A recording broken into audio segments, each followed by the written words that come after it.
Bab 1341. Danau Barat tidak sebagus Anda. Kalau aku memang pencemburu sejak lahir, aku tak perlu melakukan apapun lagi. Aku pasti sudah diliputi rasa masam sejak dulu. Beginilah rupa wanita mandiri modern, tanpa pertanyaan, tanpa rasa iri. Kau sungguh teladan bagi wanita modern. Saat kita makan malam nanti, aku akan bersulang untukmu. Keluar dari sini dengan omong kosongmu, Liang Ruoxu mencubit Lin Yi lagi. Ngomong-ngomong, aku di sini sekarang. Kamu bisa merencanakan jalan-jalan sore kita, jadi ayo kita pergi. Ini masalah kecil. Serahkan saja padaku. Tapi aku harus ganti baju. Kamu nggak boleh mengintip. Kenapa kamu ganti baju? Tadi aku pakai baju kerja buat rapat. Sekarang aku mau main keluar, jadi aku harus ganti baju sendiri. Dengan itu, Liang Ruoxu mengeluarkan satu set pakaian lainnya. Sepasang sepatu kets AJ6 hitam dan merah, celana pendek denim biru, dan blus tipis lengan 3/4.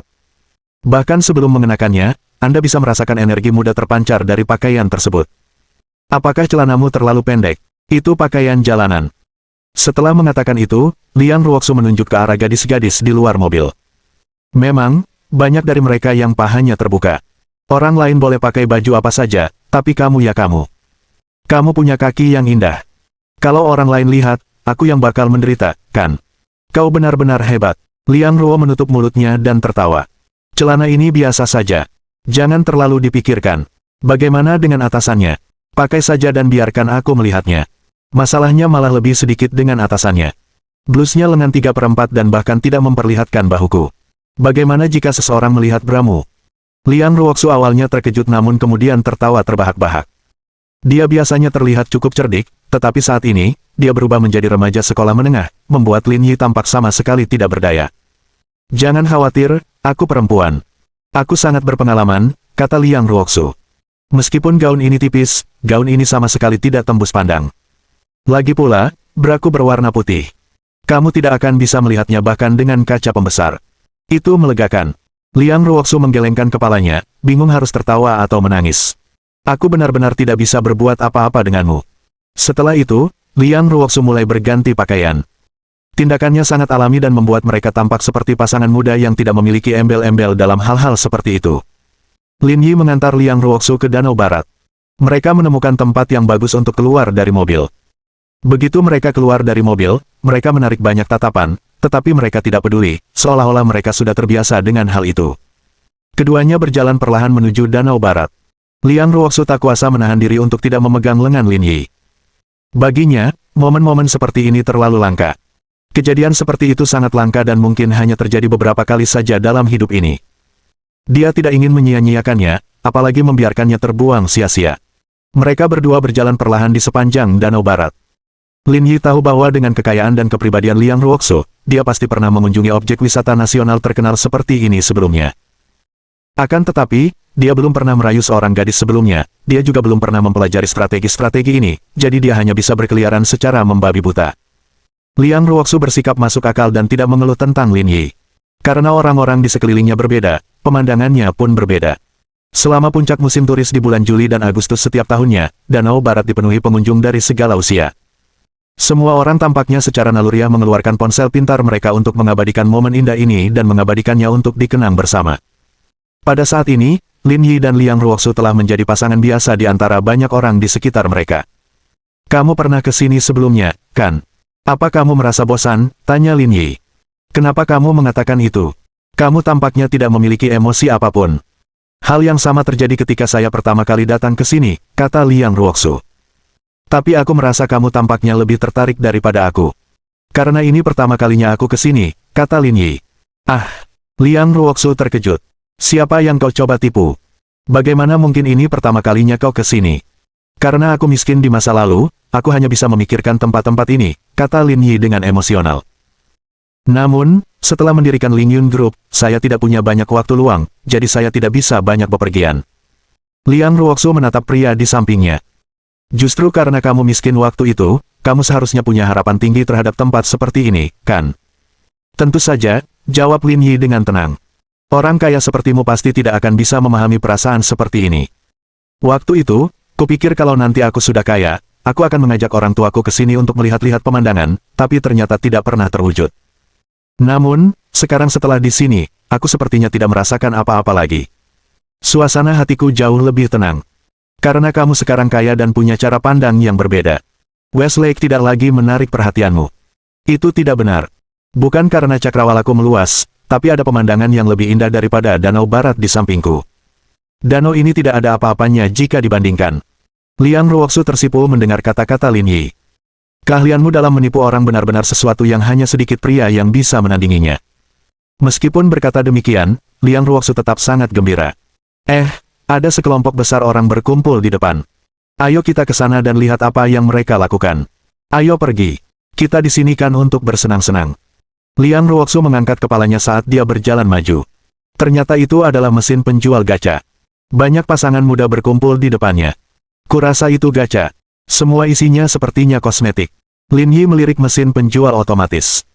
Seperti yang dikatakan Liang Ruoxu, daftar barang di sana penuh dengan kosmetik, dan banyak di antaranya dari merek-merek ternama. Harganya juga cukup terjangkau, 100 yuan per percobaan. Jika berhasil mendapatkan barang mewah, untung besar, tetapi jika mendapatkan barang biasa, rugi. Lin Yi merasa bosnya cukup berpikiran bisnis. Sekarang sedang musim puncak turis dan mereka menargetkan pasar wanita, tidak sulit untuk menghasilkan uang. Aku ingin membuka satu. Liang Ruoxu menatap Lin Yi. Ini cuma tipuan buat ngebohongin orang. Nggak boleh aku beliin kamu es krim pakai 100 yuan itu. Kamu benar. Dengan kedewasaan Liang Ruoxu, dia tidak akan terlalu tertarik dengan hal-hal seperti itu. Jika Lin Yi mengizinkannya bermain, dia tidak keberatan bermain untuk sementara waktu, tetapi jika Lin Yi tidak mengizinkannya bermain, dia pun tidak keberatan. Baiklah, aku akan mendengarkanmu. Pada saat yang sama, pasangan lain terlibat pertengkaran mengenai masalah ini. Sayang, aku juga ingin mencobanya. Bukankah orang itu baru saja bilang ini penipuan? Buang-buang uang saja kalau mencobanya.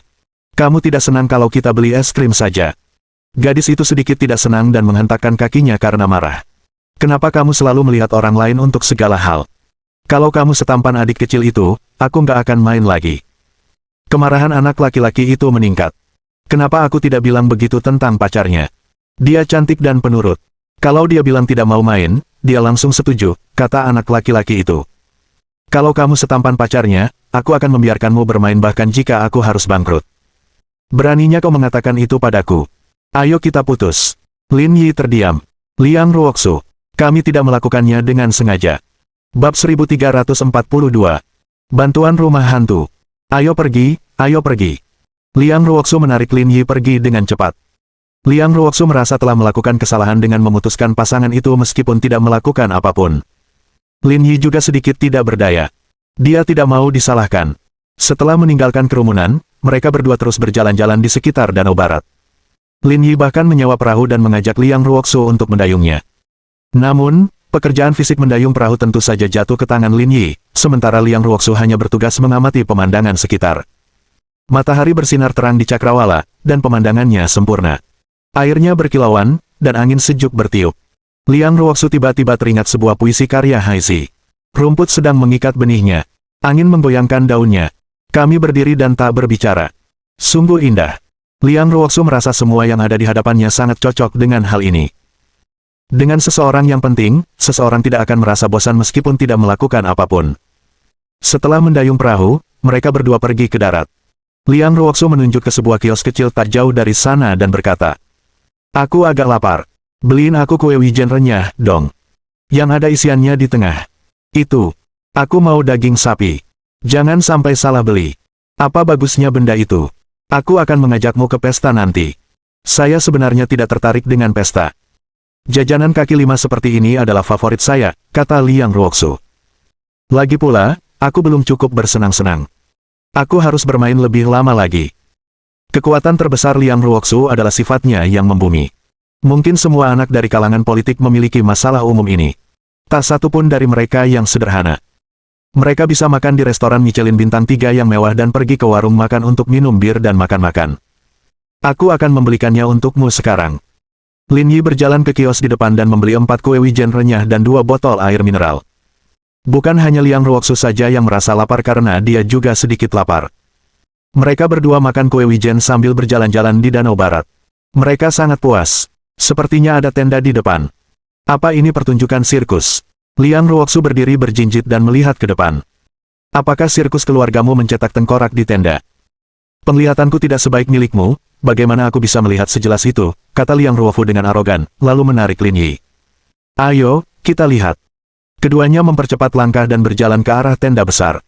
Baru saat itulah dia menyadari bahwa itu adalah rumah hantu. Terlebih lagi, mereka bahkan menunjukkan peringkat, mengklaimnya sebagai rumah hantu rumah sakit pedesaan nomor 1 di Sunrise Land. Banyak banget orang yang antri. Apa hal seperti ini menyenangkan? Jadi kamu belum pernah mencobanya sebelumnya? Aku belum pernah mencobanya. Waktu kecil dulu, yang paling sering kumainkan adalah pistol. Liang Ruoxu menyisir rambutnya dan berkata, saya belum menyentuh model-model terbaru yang dirilis dalam beberapa tahun terakhir, tetapi saya telah mencoba semua model dari 5 tahun yang lalu. Aku juga punya pistol di sini. Kamu bisa ambil dan coba malam ini. Kita lihat seberapa kuatnya. Kamu punya benda seperti itu, kontrol rumah tangga. Liang Ruoxu berhenti di tengah kalimat. Tiba-tiba ia mengerti apa yang dimaksud Lin Yi. Jika daya tembakmu tidak cukup kuat, aku akan membelikanmu obat. Hah, ada kesempatan hari ini. Baiklah, aku akan membelikanmu obat. Ambilkan aku obat pereda nyeri, ini waktunya menstruasi. Kalau begitu, apa yang kau inginkan? Bagaimana kalau minum obat anti-hemoragik? Aku akan mencekikmu. Kurasa kau tidak ingin aku hidup. Liang Ruoxu mendorong Lin Yi dengan arogan. Beli tiketnya. Tentu saja. Mengikuti instruksi Liang Ruoxu, Lin Yi pergi membeli tiket. Harga tiketnya 240 yuan per tiket. Dari sudut pandang orang biasa, harga ini tidak murah. Namun, ada cukup banyak orang yang mengantre. Kebanyakan dari mereka adalah pria dan wanita muda, dan beberapa bahkan berusia 18 atau 19 tahun. Orang-orang seperti Lin Yi dan Liang Ruoxu dianggap lebih tua dibandingkan dengan mereka. Bos Ma, copet tadi benar-benar sukses. Saya berhasil mencuri ponsel Huawei baru dan uang tunai lebih dari $400. Kalau saya jual, saya bisa dapat setidaknya $5.000. Pembicaranya adalah seorang pria pendek berambut pendek, tampak sedikit licik, dan dia sedang membual kepada pria di sebelahnya. Kerja bagus. Aku juga sudah menemukan target baru. Aku berencana untuk segera membuntuti mereka, dan aku yakin akan ada hasil tangkapan yang bagus. Pria yang mereka panggil Bos Ma, yang bernama Ma Qiang, adalah seorang copet terkenal di kota Yuhang, yang berafiliasi dengan Balai Runma milik masyarakat 9 gunung. Orang-orang di balai itu biasa memanggilnya Bos Ma. Ia telah mencari nafkah dengan mencuri selama lebih dari 1 dekade dan tidak pernah tertangkap atau gagal. Kakak Ma, siapa yang kau incar? Tanya pria pendek itu. Dengan levelmu, seharusnya kau orang kaya. Orang biasa tak menarik perhatianmu. Dia pasti sangat kaya. Ma Qiang menunjuk Lin Yi dan Liang Ruoxu. Jam tangan pria itu Richard Mille. Yang termurah harganya ratusan ribu. Wanita itu memakai anting berlian biru. Kurasa harganya setidaknya 1 juta yuan. Orang biasa tidak mampu membeli aksesoris seperti itu.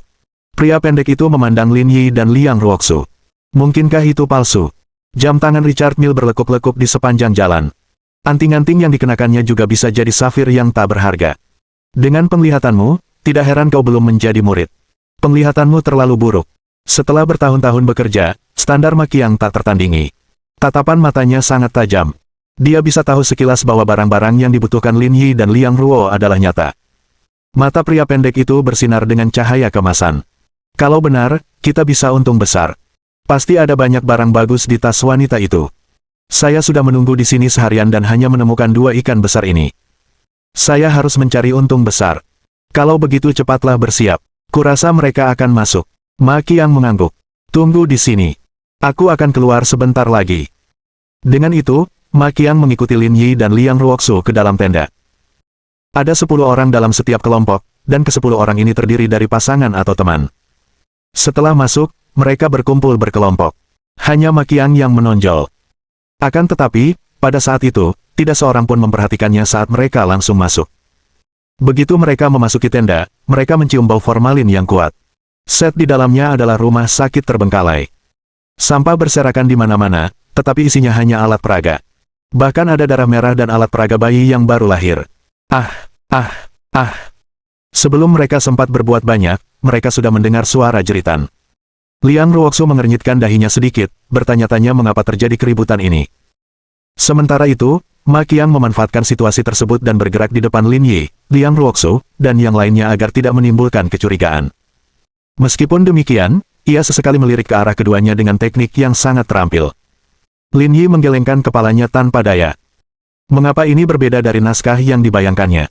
Adegan itu cukup mengerikan dan realistis. Mengapa Liang Ruoxu tidak bereaksi sama sekali? Dia sudah ditolong oleh rumah hantu itu, tetapi apakah dia benar-benar tidak bisa memanfaatkannya? Bab 1343.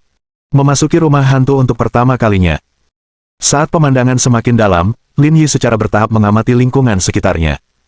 Di masa lalu, Lin Yi tidak memiliki kebiasaan seperti itu. Ia dibina setelah bergabung dengan Brigade Garda Pusat. Rumah sakit yang disebut-sebut itu dibangun dari rumah-rumah prefabrikasi. Totalnya ada 4 lantai, tetapi karena strukturnya prefabrikasi, tinggi langit-langitnya lebih rendah dibandingkan bangunan standar. Jika rumah biasa, tingginya hanya sekitar 3 lantai. Menurut petunjuk permainan, selama ia dapat naik ke puncak lantai keempat, Anda akan dianggap menang. Namun, jika ia tertangkap oleh NPC di tengah permainan, ia harus segera meninggalkan permainan. Tiketnya akan dianggap hangus. Ada pula catatan kuat bahwa seseorang harus membayar kompensasi karena memukuli anggota staf.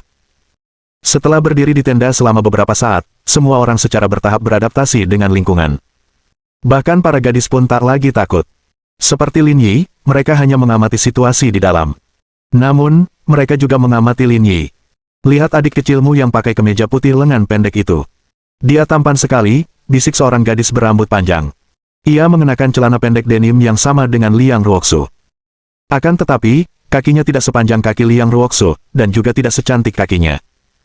Kenapa aku merasa dia selebriti? Tanya gadis berambut pendek lainnya. Menurutku dia lebih cantik daripada selebritas. Sayang sekali dia punya pacar. Batuk, batuk, batuk. Ding Wei, apa kau tidak bisa sedikit merasakannya?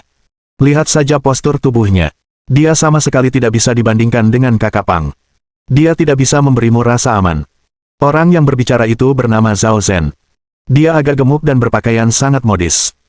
Dan kakak Pang saya adalah atlet angkat besi tingkat 2 nasional. Anak seperti dia akan jatuh hanya dengan satu dorongan. Masyarakat ini harmonis. Kenapa kalian langsung menantang orang lain begitu membuka mulut? Ding Wei memutar bola matanya. Meskipun masyarakatnya harmonis, kita mungkin menghadapi bahaya kapan saja. Lebih baik berhati-hati. Orang yang berbicara itu bernama Pang Yong. Tingginya tidak terlalu tinggi, hanya sekitar 1,7 meter. Karena ia adalah atlet angkat besi, bentuk tubuhnya sangat berotot, membuatnya tampak sangat kasar. Saat dia menatap Lin Yi, sorot matanya penuh dengan penghinaan, seakan-akan dia berkata bahwa dirinya hanya tampan dan tidak ada yang lain. Apa masalahnya? Baiklah, baiklah. Ayo kita bersiap juga. Kita tidak bisa hanya berdiri di sini, kata Zhao Zhen. Setelah persiapan sederhana, rombongan itu berjalan menuju rumah sakit yang bobrok itu. Suasana di dalam rumah sakit benar-benar berbeda dari luar. Matahari bersinar terang di luar, tetapi di dalam gelap dan lembab. Bahkan terdengar suara tetesan air diikuti isak tangis. Pendengaran Lin Yi lebih tajam daripada yang lain, bahkan bisikan pun bisa terdengar. Itu seorang wanita. Seolah berkata, kembalikan anakku, kembalikan anakku. Lin Yi mengangguk. Ia merasa lingkungan ini lumayan. Pengalamannya cukup mendalam. Terlebih lagi, mereka harus memecahkan teka-teki untuk melarikan diri. Itu memang cukup menarik. Namun, Liang Ruoxu sama sekali tidak takut. Masalah ini agak kacau. Begitu sampai di lorong di lantai pertama, ia mendengar jeritan. Ada yang datang dari belakang. Mendengar teriakan gadis itu, semua orang menoleh. Mereka terkejut ketika melihat sekelompok orang mengenakan baju rumah sakit bergegas masuk dari luar halaman. Namun, wajah orang-orang itu berlumuran darah. Daging mereka juga mengalami berbagai tingkat pembusukan. Bahkan ada 2 orang dengan lengan terpenggal. Walaupun semuanya dibuat dengan tata rias dan efek khusus, tetapi karena efek khususnya sangat bagus, jadi terlihat realistis. Itu juga cukup menarik. Liang Ruoxu sedikit bersemangat. Bukan karena takut, melainkan karena ia menemukan benda-benda di depan novelnya. Kalau saja dia bisa menembak, dia akan bisa merasakan bagaimana rasanya menembak zombie.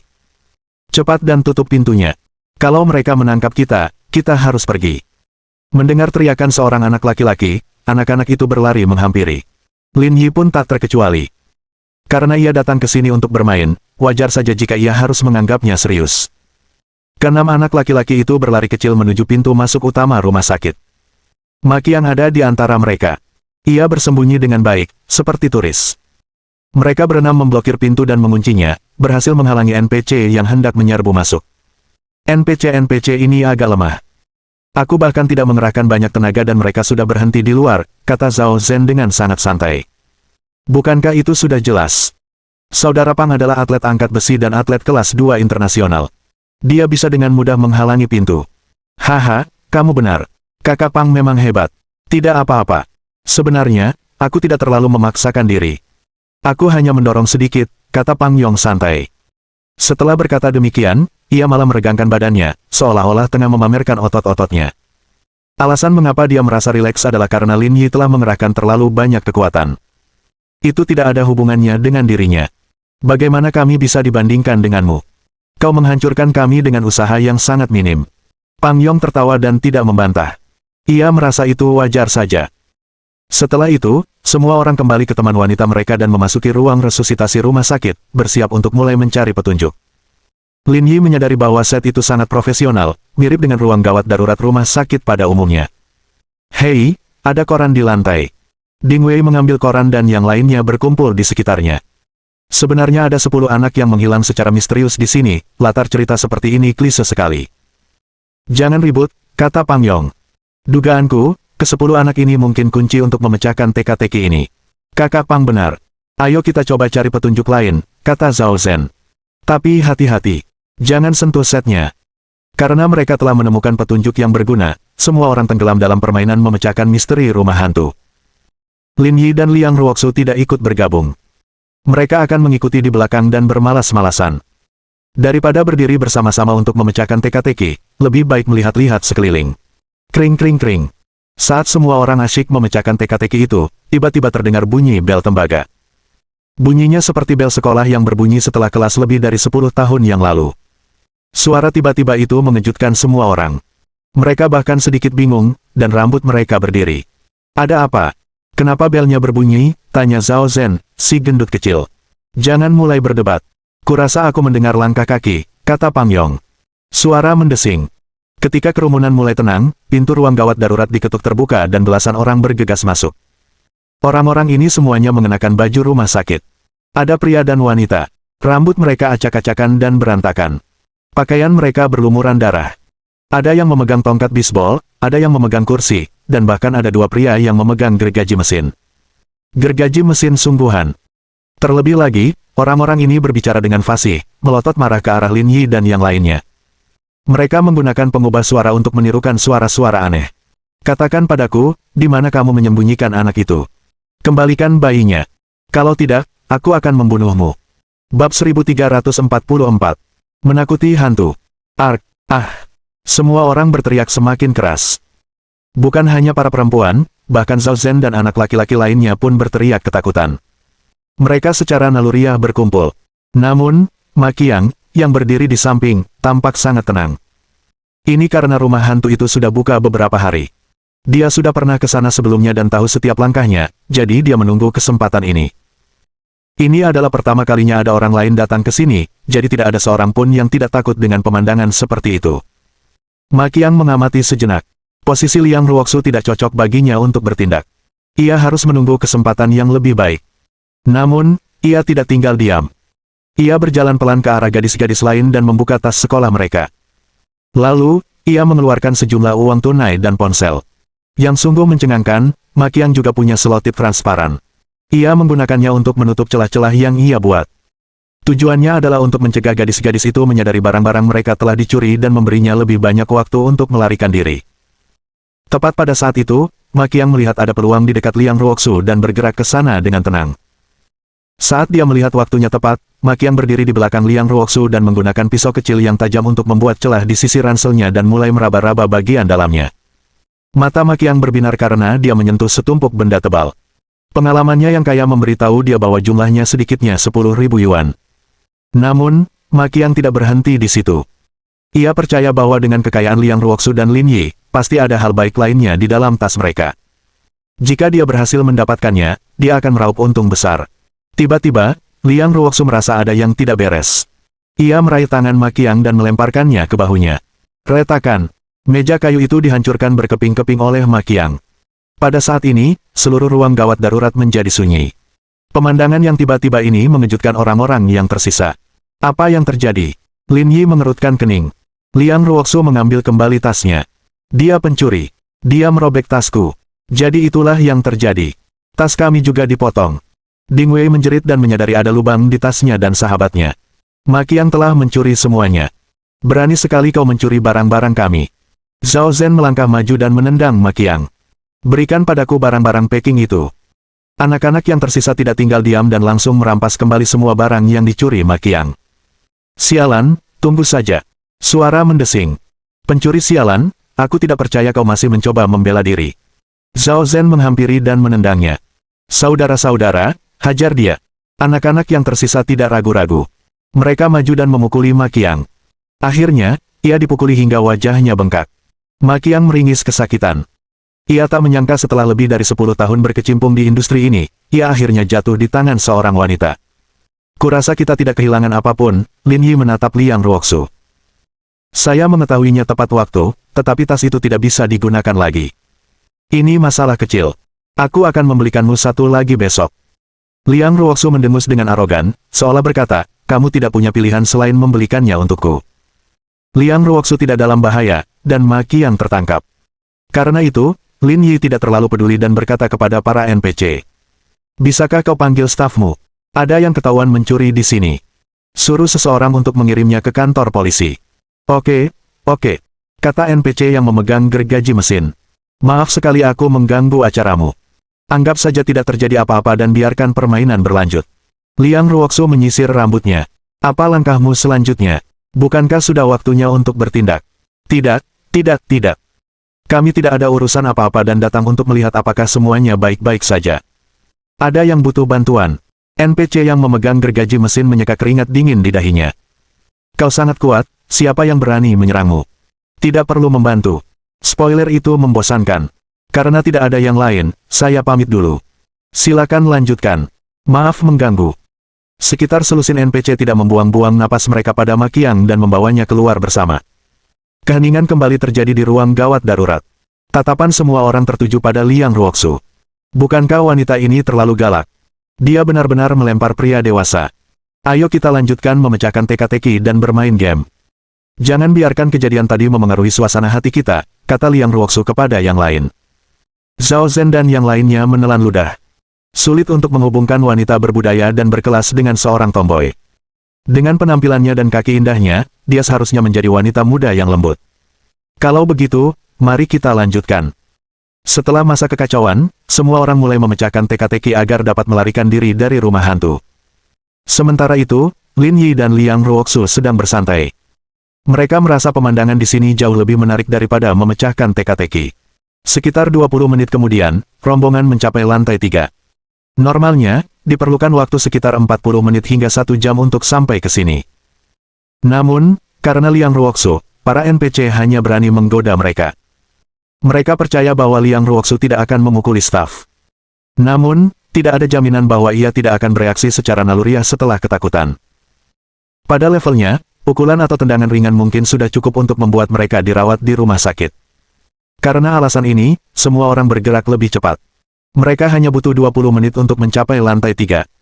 Meski begitu, gadis-gadis yang mendampingi merasa ketakutan. Menurut petunjuknya, jika kita mencapai lantai 4 dan menaiki tangga ke atap, permainan ini akan berakhir, kata Zhao Zhen. Tapi semua lorongnya terhalang. Kita perlu menemukan petunjuk dan mendapatkan kunci untuk sampai ke lantai 4, kata Ding Wei. Tidak perlu bersusah payah, kata Pang Yong. Tujuannya adalah atap lantai 4.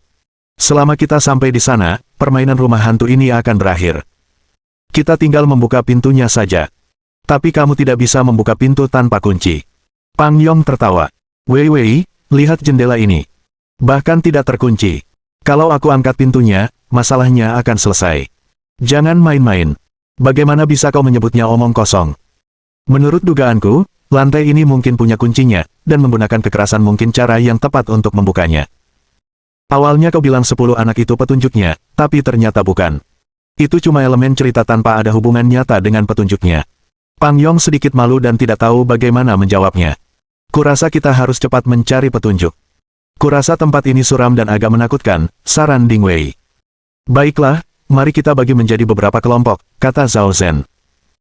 Meskipun mereka bermalas-malasan sepanjang waktu, mereka sekarang terbagi menjadi beberapa kelompok, dan Lin Yi dan Liang Ruoxu mulai mencari petunjuk, bersiap untuk berpartisipasi di saat-saat terakhir. Namun, setelah mencari lebih dari 10 menit, tidak ada yang menemukan notifikasi yang relevan. Seolah-olah mereka terjebak dalam lingkaran tanpa akhir. Bukannya tidak ada petunjuk. Bab 1345. Ada kesenjangan antar manusia. Liang Ruoxu merasa meskipun mencari dengan serius, dia tidak dapat menemukan apapun. Ada dua kemungkinan, kata Lin Yi. Pertama, kami melewatkan petunjuk di lantai 4 karena kami berada di lantai yang berbeda, dan itulah mengapa kami tidak dapat menemukan apapun di sini.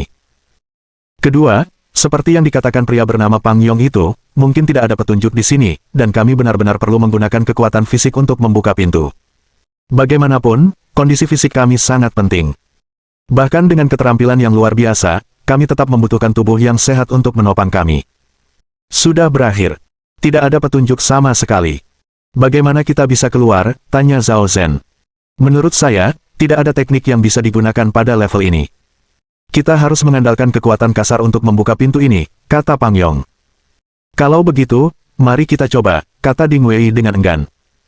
Dia masih percaya kalau hal ini tidak bisa diatur, pasti ada petunjuk lainnya, tetapi mereka belum menemukannya. Saudara Pang, aku serahkan masalah ini padamu, kata Zhao Zhen sambil tertawa. Kurasa dengan kekuatanmu, kau bisa membuka pintu itu dengan satu tangan. Cepat dan tunjukkan pada mereka standar atlet kelas 2 negara kita. Tidak masalah.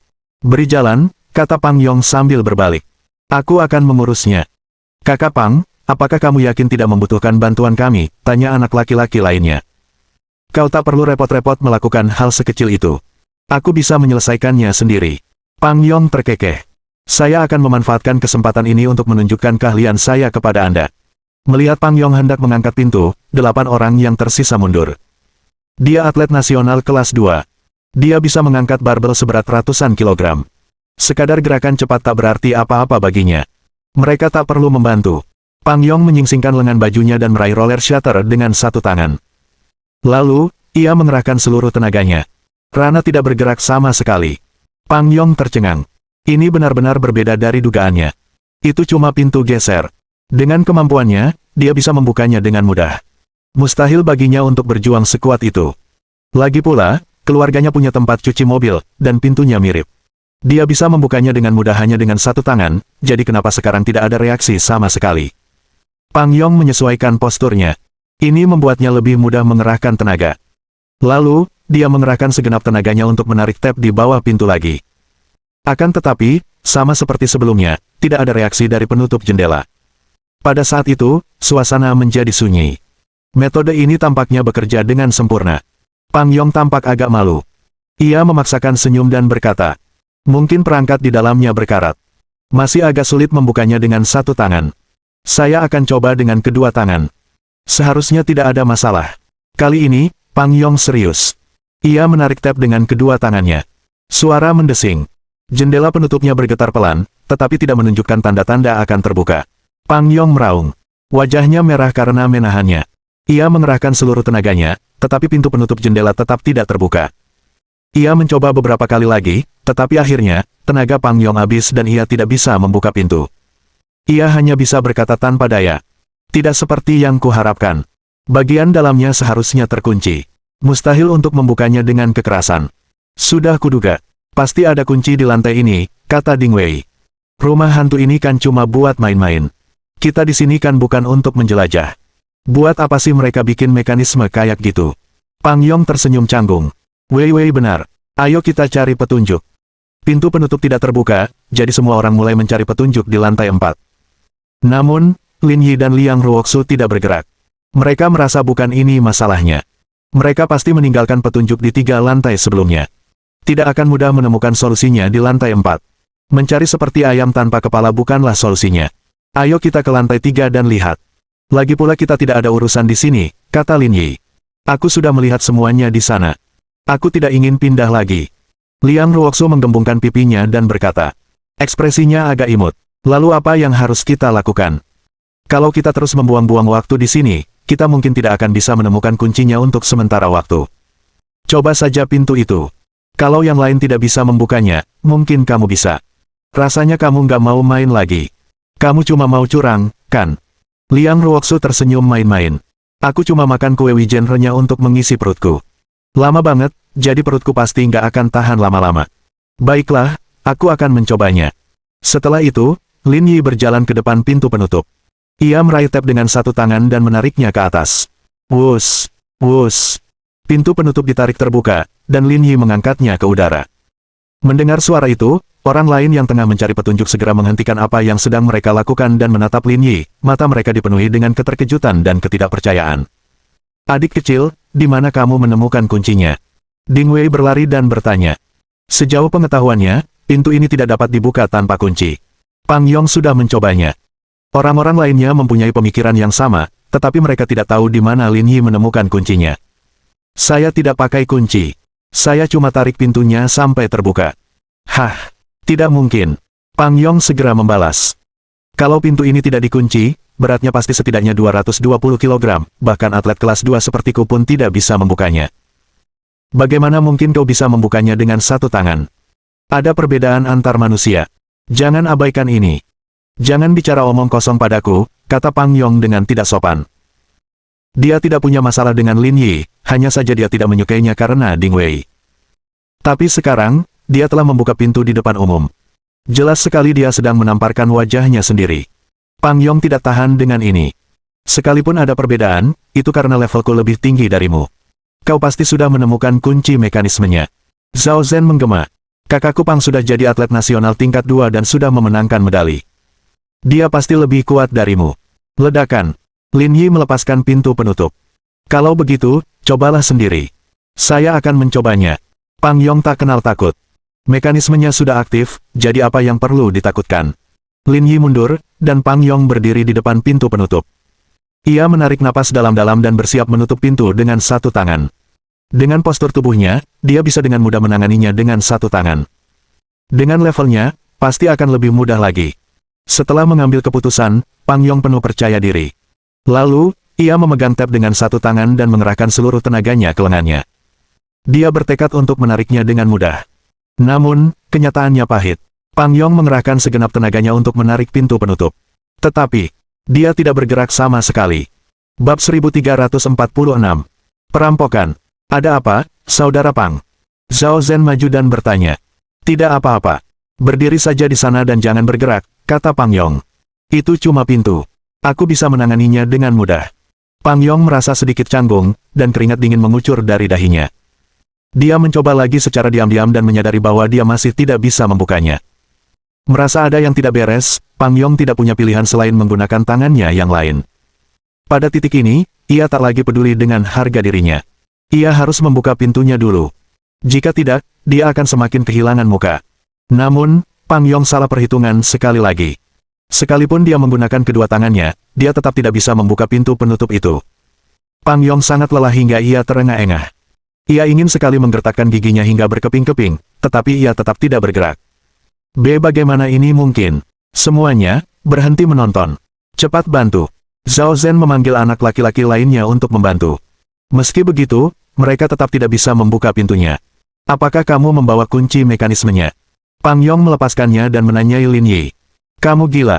Aku tidak melakukan apa-apa. Dari mana kuncinya? Lalu bagaimana kamu membuka pintunya? Kamu buta. Kamu nggak lihat aku menutup pintu pakai tanganku. Omong kosong. Aku bahkan nggak bisa menariknya.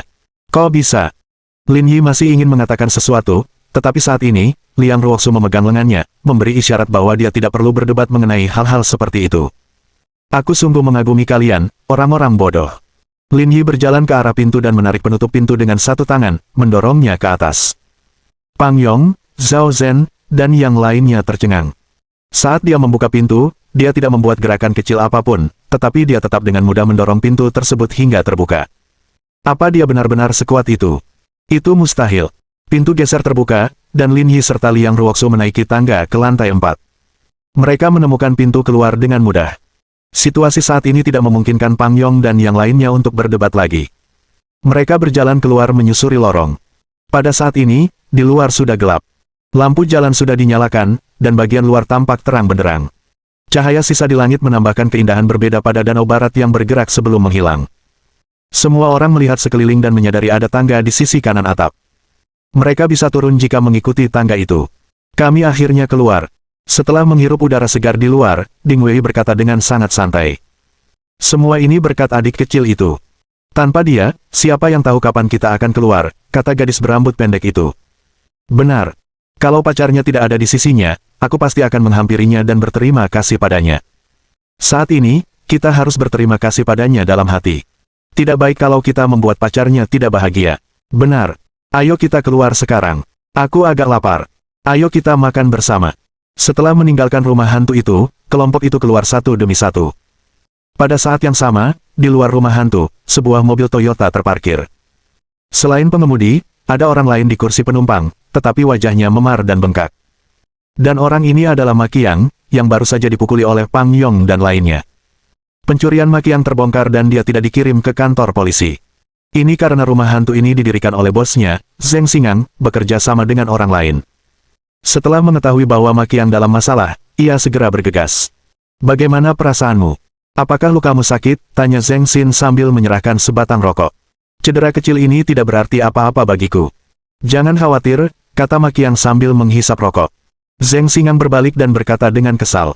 Saya tidak bermaksud mengkritik Anda, tapi kita berdua memulai karir di tahun yang sama. Dengan pengalaman dan keterampilan Anda bisa melangkah lebih jauh jika Anda mau. Kenapa Anda masih bertahan di level ini? Orang-orang berbeda, kamu lebih ambisius dan pintar daripada aku, posisi ini cocok untukmu. Ma Qiang menjentikkan abu rokoknya dan berkata, tapi aku sudah terbiasa tidak disiplin dan aku tidak mau peduli dengan hal-hal busuk itu. Lagi pula, setelah bertahun-tahun, aku sudah terlanjur punya kebiasaan. Rasanya seperti merokok. Aku harus keluar dan merasakannya sendiri sesekali. Kalau tidak, aku tidak akan bisa mengendalikan tanganku. Sudah kuingatkan sebelumnya. Sepatumu tidak bisa berjalan di tepi sungai tanpa basah. Lihat, kamu gagal hari ini, kan, kata Zheng Xingang. Aku sudah memperingatkanmu sebelumnya, tapi kau tidak mendengarkan. Jangan bahas itu, Ma Qiang mengumpat. Siapa sangka wanita itu terlatih dan begitu waspada. Aku hampir menyerang ketika dia melemparku. Itulah sebabnya aku memintamu untuk berhenti. Serahkan saja hal semacam ini pada bawahanmu. Aku sudah makan dengan saudara Jun beberapa kali akhir-akhir ini dan hubungan kami tidak buruk. Aku akan bicara dengannya dan memintanya untuk menyampaikan beberapa kata-kata baik untukmu di depan saudara Xiong. Dengan kualifikasimu, ini tidak akan menjadi masalah. Lupakan saja. Aku tidak berencana melakukan hal-hal seperti itu. Aku menghargai kebaikanmu. Karena kamu tidak setuju, aku tidak akan memaksamu. Zheng Xingang menyalakan mobil. Aku akan mencarikan tempat untuk kita makan agar kamu tidak sial. Tidak perlu, kata Ma Qiang. Panggil beberapa orang ke sini. Ada ikan besar hari ini. Kita tidak bisa melepaskannya. Seberapa besar? Ketika saya memasuki rumah hantu itu, saya melihat lebih dekat. Jam tangan yang dikenakan pria itu adalah Richard Miller. Saya mencari jam tangan serupa secara daring berdasarkan ingatan saya. Satu bernilai lebih dari 13 juta yuan, dan yang lainnya bernilai lebih dari 8 juta yuan. Selain itu, anting-anting kristal biru yang dibawa pacarnya bernilai lebih dari 1 juta yuan. Jika Anda mengambil kedua barang itu, harganya setidaknya setara dengan pendapatan setengah tahun. Begitu dia mengatakan ini, mata Zheng Xingang berbinar. Kamu yakin gak salah lihat? Kamu yakin itu asli? Apakah kamu belum tahu kemampuanku saat ini? Zheng Xingang mengangguk. Tapi mereka yang bisa memakai jam tangan seperti itu biasanya adalah pewaris generasi kedua yang kaya. Mereka tidak bisa dianggap remeh. Karena itu, kalian harus membuat persiapan untuk ini. Temukan beberapa wajah baru dan kaburlah setelah menangkap mereka.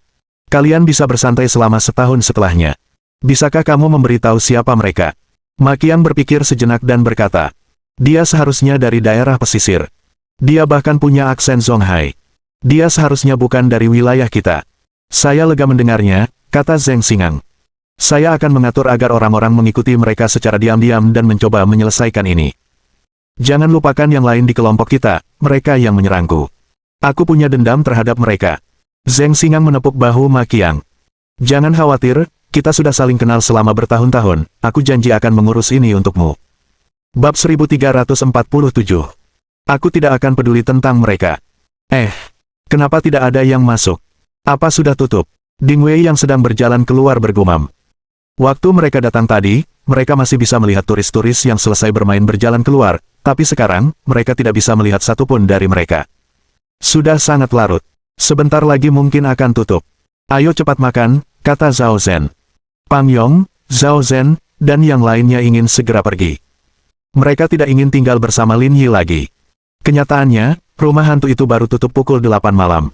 Zheng Xingang lah yang mengatur agar rumah hantu itu tutup pada jam tersebut. Dia ingin menciptakan lingkungan yang terkendali untuk merampok orang-orang ini.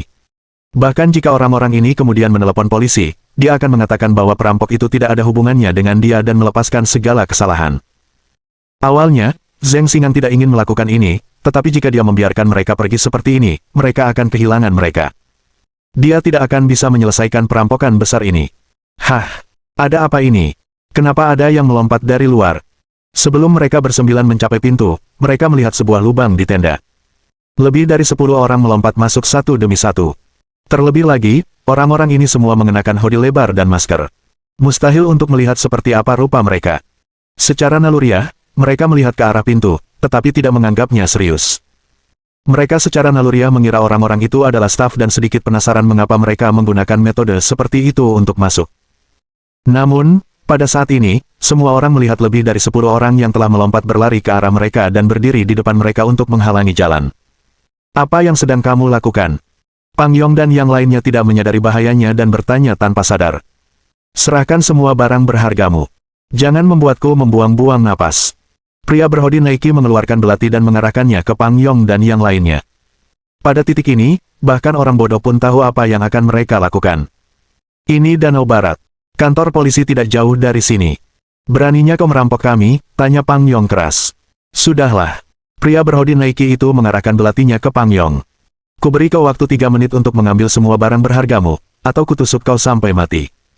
Uang dan harta benda Pang Yong dan yang lainnya bukanlah perhatian utama mereka, mereka terutama mencoba merampok Lin Yi dan Liang Ruoxu. Ini benar-benar menarik. Ada orang yang berani merampok kita.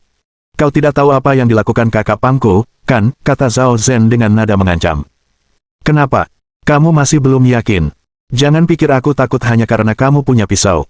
Pang Yong berdiri dan menatap Lin Yi dan Liang Ruoxu. Aku tidak keberatan kalau kau ingin merampok mereka berdua, tapi lebih baik kau tidak usah memikirkan kami. Aku atlet angkat besi dan sudah berlatih bela diri campuran selama beberapa tahun.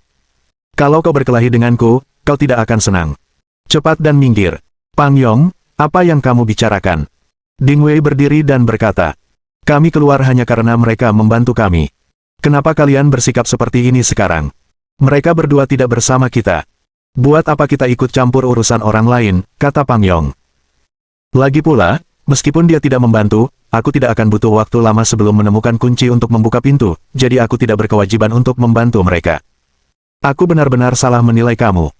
Meski begitu, Pang Yong tidak berniat membantu. Dia baru saja mempermalukan dirinya sendiri di gedung itu. Bahkan jika dia berinisiatif untuk memohon keringanan hukuman sekarang, itu tidak akan membantu. Pang Yong tidak menanggapi Ding Wei. Sebaliknya, ia menatap pemimpin itu dan berkata, sudah kubilang, sebaiknya kau tahu posisimu dan jangan memprovokasiku. Heh, pria berhoodie Nike itu mencibir. Kau pikir kau sehebat itu hanya karena pernah latihan angkat beban? Apa kau benar-benar berpikir kami setidak berguna itu? Mereka cuma sekelompok berandalan. Aku sarankan kalian jangan cari masalah, kata Pang Yong yakin. Mungkin agak sulit bagiku jika kalian menyerangku bersama-sama, tapi aku bisa mengalahkan setidaknya setengah dari kalian sendirian. Saudara-saudaraku juga sudah berlatih. Tidak masalah bagi mereka untuk menghadapi yang tersisa. Jangan cari masalah. Persetan, teriak pria berhoodie itu. Naik ke sana dan hajar dia. Sekitar selusin orang di belakangnya mengeluarkan batang besi dari balik pakaian mereka dan melambai ke arah Pang Yong dan yang lainnya tanpa mengucapkan sepatah kata pun. Sebelum mereka datang, mereka sudah menerima perintah. Mereka datang ke sini terutama untuk pasangan di sebelah mereka, dan orang-orang yang tersisa hanya perlu diberi pelajaran. Karena itu, tak seorang pun dari mereka membuang waktu untuk berbasa-basi. Di tempat yang begitu ramai, mereka harus segera menyelesaikan urusan mereka. Kalau tidak, sesuatu yang tak terduga bisa saja terjadi. Pang Yong sedikit panik ketika melihat orang-orang ini mulai menyerang. Tepat saat ia hendak membalas, tongkat besi itu mengenainya. Persetan. Pang Yong meringis dan mencoba membalas, tetapi kemudian beberapa batang besi menghujaninya. Ia mendapati dirinya kewalahan, dengan 4 tangan untuk setiap 2 kepalan tangannya. Batang-batang itu tanpa henti menghantam tubuhnya bagai tetesan air hujan, dan satu pukulan bahkan mengenai kepalanya, menyebabkan darah mengucur. Pada saat yang sama, Zhao Zhen dan yang lainnya tidak lebih baik. Seperti kata pepatah, pukulan acak bisa membunuh seorang master tua. Jika itu pertarungan 1 lawan 1 dengan tangan kosong, mereka mungkin lebih kuat dari lawannya. Dalam situasi saat ini, pihak lawan mengabaikan alasan apapun, dan mereka melancarkan serangan tanpa henti. Terlebih lagi, serangan mereka sangat ganas, menyebabkan kebingungan di antara orang-orang seperti Pang Yong dan membuat mereka tidak yakin bagaimana harus merespons. Berhenti menyerang, berhenti menyerang. Aku masih punya beberapa ratus yuan dan ponsel. Akan kuberikan semuanya padamu, kata Pang Yong keras sambil menutupi kepalanya.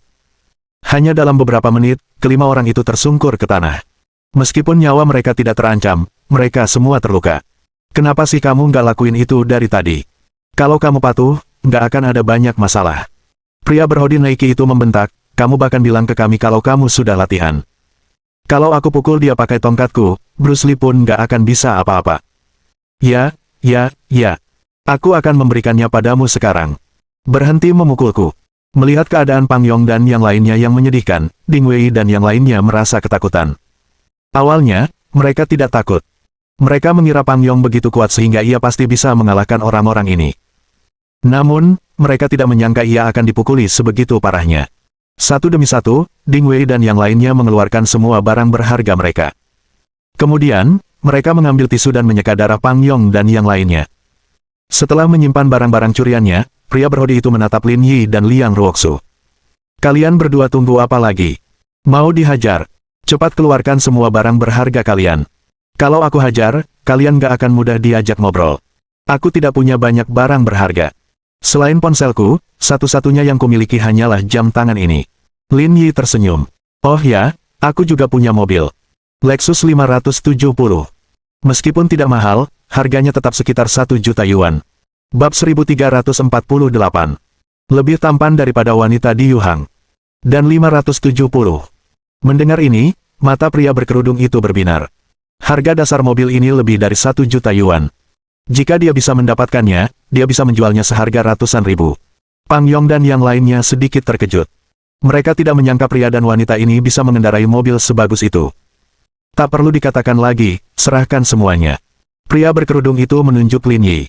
Apakah kamu yakin menginginkannya? Kenapa tidak? Pria berkerudung itu menatap Pang Yong dan yang lainnya. Lihat saja apa yang terjadi pada mereka. Adakah yang tidak berani kulakukan? Lin Yi dengan lembut mendorong Liang Ruoxu ke samping, lalu melepas jam tangannya dan meletakkannya di depan pria berkerudung itu.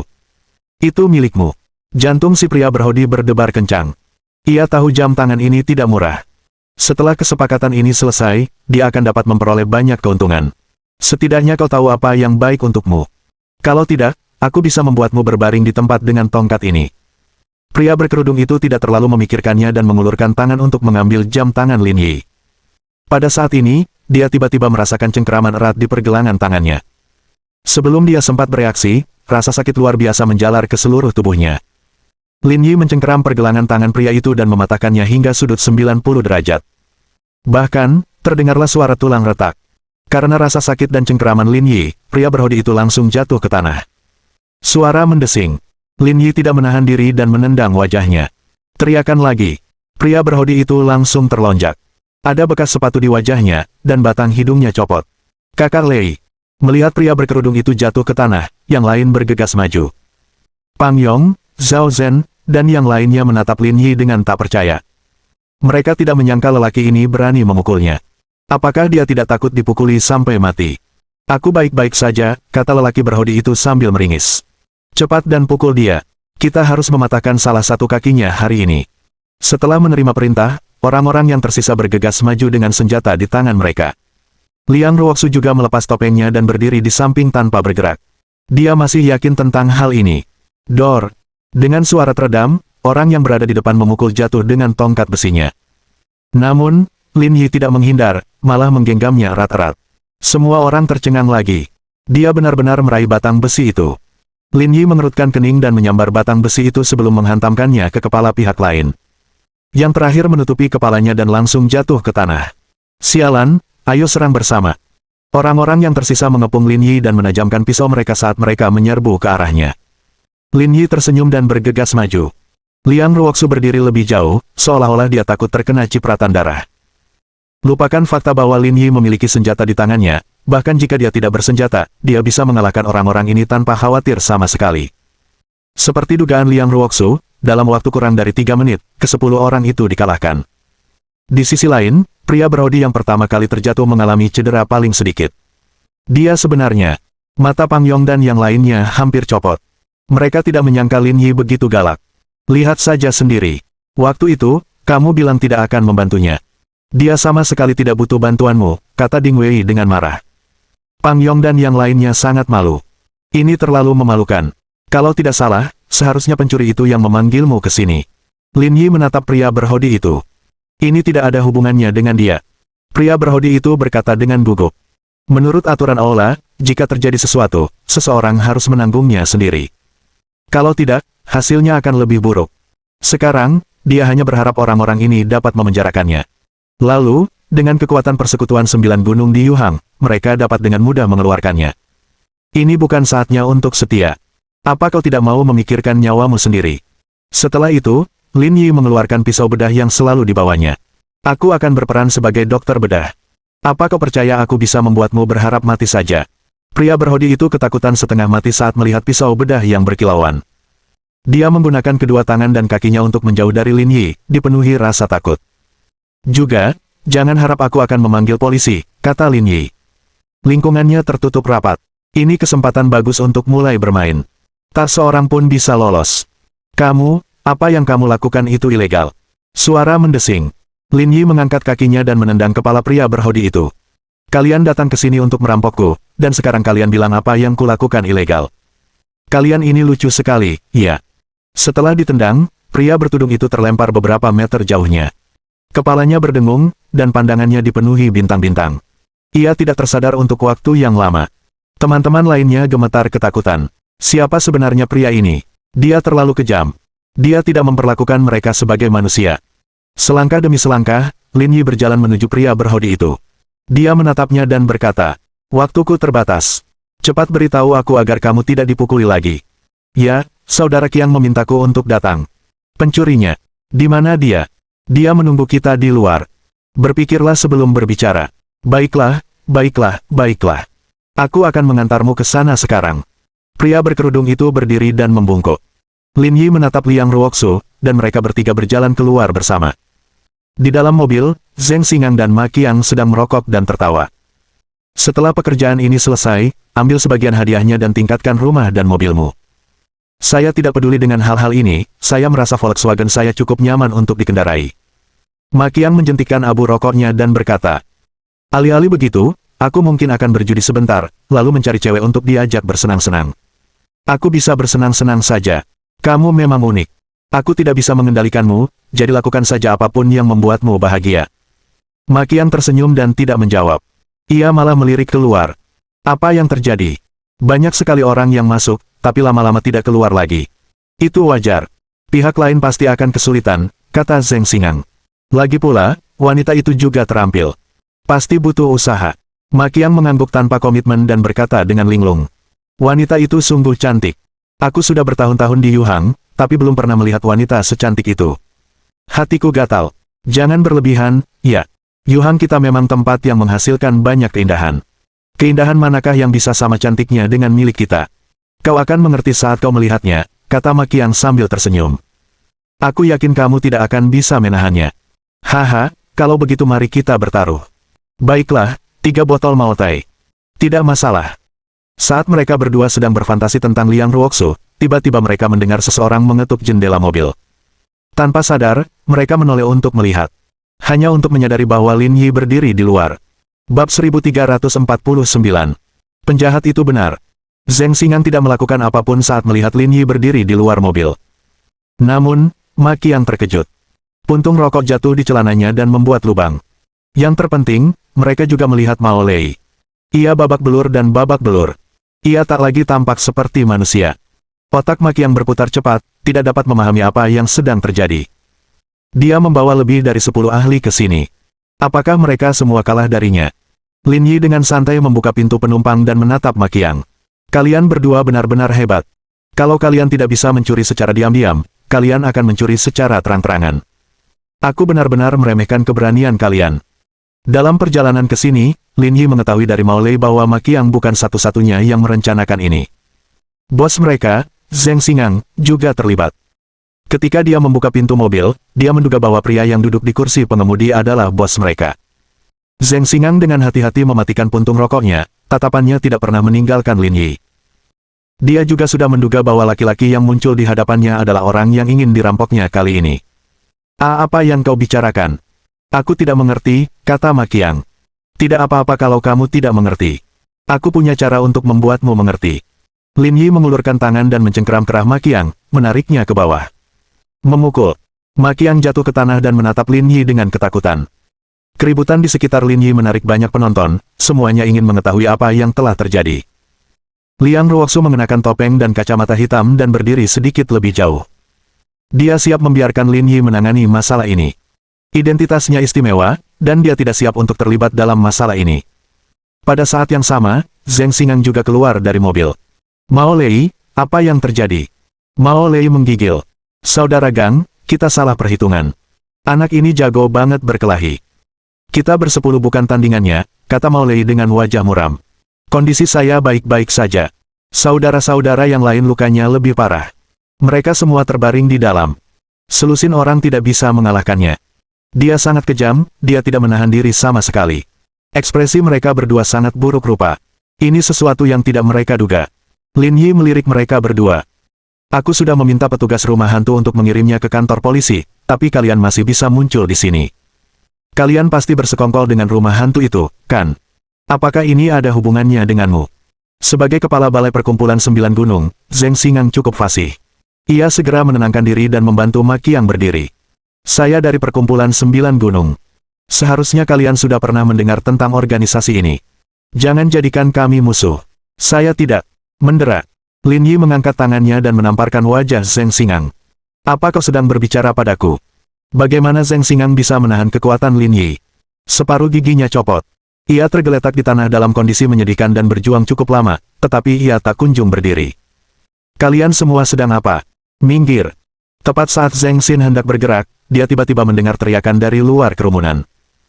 Ketika dia menyadari bahwa itu adalah dua petugas polisi, dia bergegas menghampiri. Lin Yi tidak terkejut dengan kemunculan polisi. Ini Danau Barat. Ada orang-orang yang berpatroli di sini sepanjang hari. Mereka bahkan tiba sedikit lebih lambat dari perkiraannya. Apa yang terjadi? Kenapa kau memukulnya? Polisi itu menatap Lin Yi dan bertanya. Awalnya mereka mencoba mencuri dari kami, lalu mereka merampok kami. Saya melakukan hal yang benar. Polisi itu tersenyum dan menatap Ma Qiang, Zheng Xingang, dan yang lainnya. Kalian berani sekali. Ini Danau Barat. Beraninya kalian melakukan ini secara terang-terangan. Apa kalian benar-benar tidak memikirkan konsekuensinya? Tak seorang pun berbicara karena tak seorang pun takut. Jika masalah ini terus berlarut-larut, tentu tidak akan mudah menyelesaikannya. Namun, jika dia pergi ke kantor polisi, akan mudah untuk menanganinya. Melihat keduanya tak berbicara, polisi itu berkata, karena Anda diam saja, berarti Anda sudah setuju secara diam-diam. Kami dari cabang Westlake. Ayo ikut kami. Ini adalah jargon industri yang berarti jika Anda memiliki koneksi, Anda dapat menggunakannya, tetapi jika tidak, maka Anda harus mengikuti prosedur standar. Lin Yi berbalik menatap Liang Ruoxu dan mengedipkan mata padanya. Liang Ruoxu langsung mengerti dan tidak berniat mengikuti. Mereka berempat dibawa ke mobil polisi dan ekspresi mereka menjadi jauh lebih santai. Saya tahu kalian bertiga adalah residivis. Kalian tidak takut lagi pada kami, kata polisi itu. Kawan, saya Zheng Xingang dari perkumpulan 9 gunung, saya paham dengan situasi Anda. Kamu dari perkumpulan 9 gunung. Meskipun Nine Mountain Society merupakan organisasi bawah tanah, di permukaan, ia merupakan kedai teh. Hanya beberapa orang terkait yang mengetahui kebenaran di balik organisasi mereka. Ya. Arena pacuan kuda di sana milikku. Polisi itu mengangguk dan berpura-pura serius. Panggil anak buahmu. Oke. Aku akan menelepon sekarang. Lin Yi mengerutkan bibir dan tidak mengatakan apa-apa. Dia tidak terburu-buru. Sekitar setengah jam kemudian, mereka berempat dibawa ke kantor polisi dan masuk ke ruang interogasi. Kalian bertiga bersalah karena mencuri dan merampok, kan? Ya, kami memang begitu, kata Zheng Xingang tanpa menyembunyikan apapun. Di sini, tidak ada pilihan lain selain bekerja sama. Asal dia membuat beberapa pengaturan nanti, masalah ini akan terselesaikan dengan sempurna. Melihat Zheng Xingang bersikap sangat bijaksana, polisi tidak mengatakan apa-apa lagi dan bersiap menangani Lin Yi terlebih dahulu. Sebagai perbandingan, dia adalah orang luar. Setelah menyelesaikan masalahnya, semua hal lainnya dapat diselesaikan secara pribadi. Kami baru saja menyelidiki, dan Anda tidak hanya memukulinya, tetapi juga lebih dari 10 orang lainnya, yang mengalami luka serius akibat tindakan Anda. Ini berdampak sangat negatif dan sekarang merupakan tuduhan menyebabkan kerugian serius. Hah? Kau yakin tidak bercanda? Tanya Lin Yi. Ini paling-paling bisa dianggap pembelaan diri. Bagaimana ini berhubungan dengan cedera serius? Omong kosong, kata Mao Lei. Kami memang merebut sesuatu, tapi aku sadar aku bukan tandingannya dan memohon ampun. Namun, dia tetap menolak menyerah dan terus memukuli kami dengan tongkat besi. Ini sama sekali bukan pembelaan diri. Ini jelas balas dendam yang disengaja. Polisi itu menatap Lin Yi. Sekarang buktinya sudah meyakinkan, apakah kamu masih mengaku membela diri? Kenapa tidak? Apa aku harus berdiri saja di sana dan membiarkan mereka bertarung terang-terangan? Meskipun mereka salah, ini masalah lain. Kami akan menanganinya dengan serius. Sekarang, kami masih harus meminta pertanggungjawabanmu. Kurasa kau bias, kata Lin Yi tenang. Apa kau tidak akan menindak mereka karena mereka dari apa yang disebut perkumpulan 9 gunung? Bang! Polisi itu menggebrak meja dan berdiri. Omong kosong apa yang kau ucapkan? Kawan, jangan merendahkan dirimu ke levelnya. Zheng Xingang maju untuk membujuknya, lalu menatap Lin Yi. Saudaraku, aku ingin mengatakan yang sebenarnya. Sebaiknya kau bekerja sama dan mengakui kesalahanmu. Kalau tidak, situasimu mungkin akan semakin buruk setelah kau keluar. Lebih baik tetap di sini daripada menambah masalah. Bab 1350. Seseorang akan berurusan denganmu. Jangan bilang kamu masih mau bertarung. Apa kamu tidak takut dipukuli sampai mati?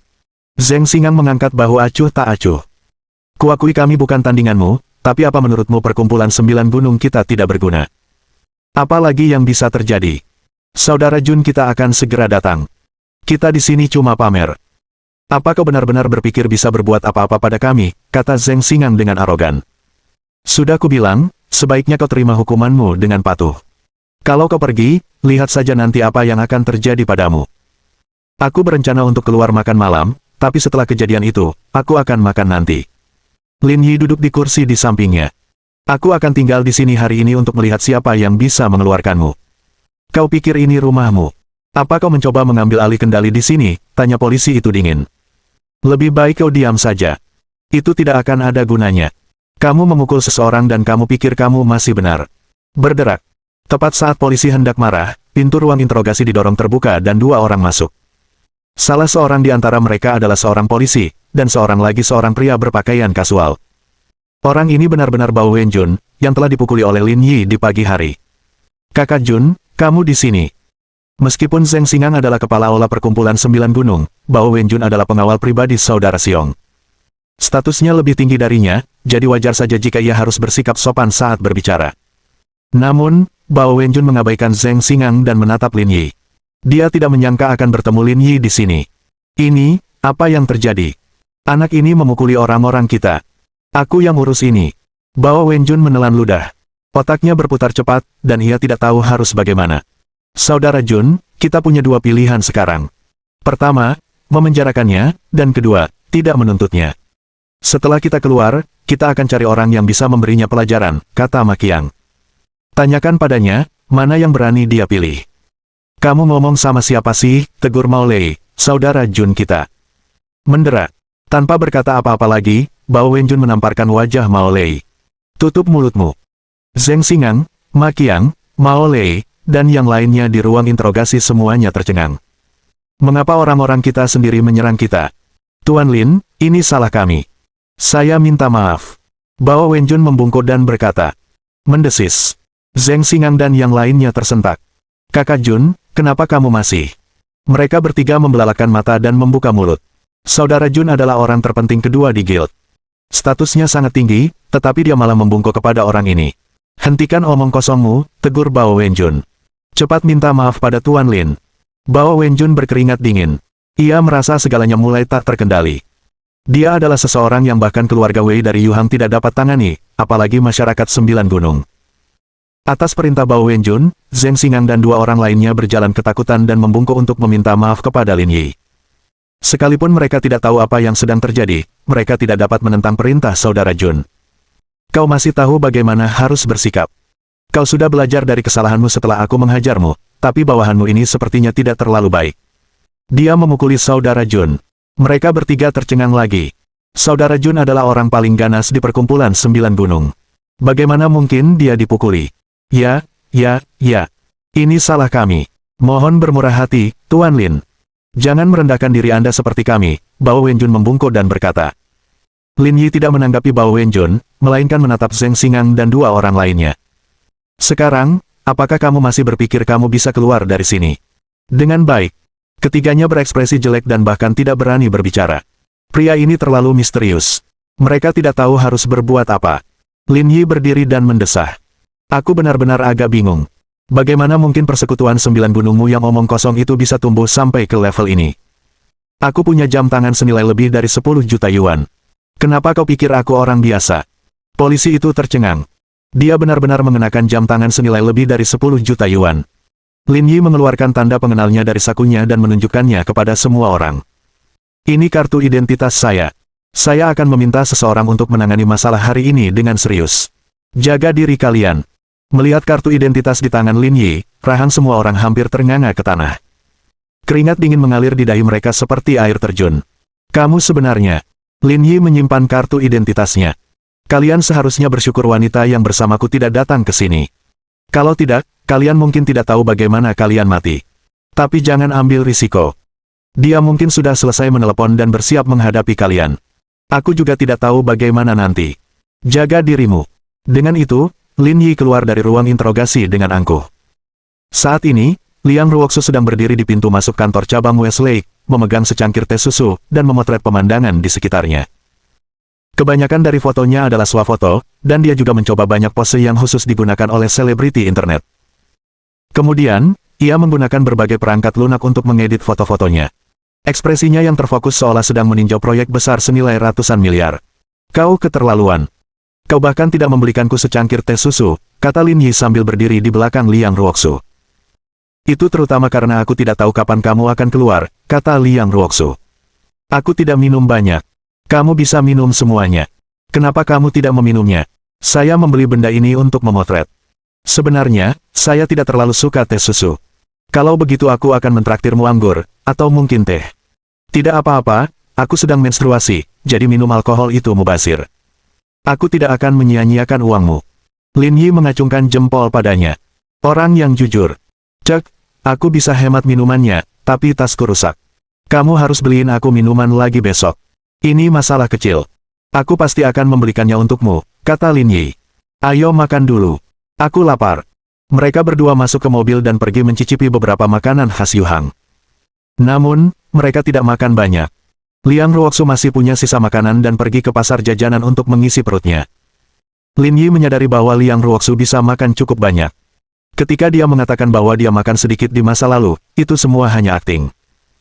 Setelah makan malam, mereka berdua berjalan-jalan sebentar di sekitar pemandangan malam sebelum kembali ke hotel untuk beristirahat. Liang Ruoxu tidak berkata apa-apa dan diam-diam menyetujui mereka sekamar. Setelah selesai mandi, Liang Ruoxu keluar mengenakan jubah mandi. Aku sudah berencana makan siang dengan Lu Yamnin besok. Boleh. Saya bebas sepanjang hari, jadi kapanpun cocok untuk saya, jawab Lin Yi. Liang Ruoxu duduk di tempat tidur dan menyeka kakinya. Tapi sebaiknya kau jangan terlalu berharap.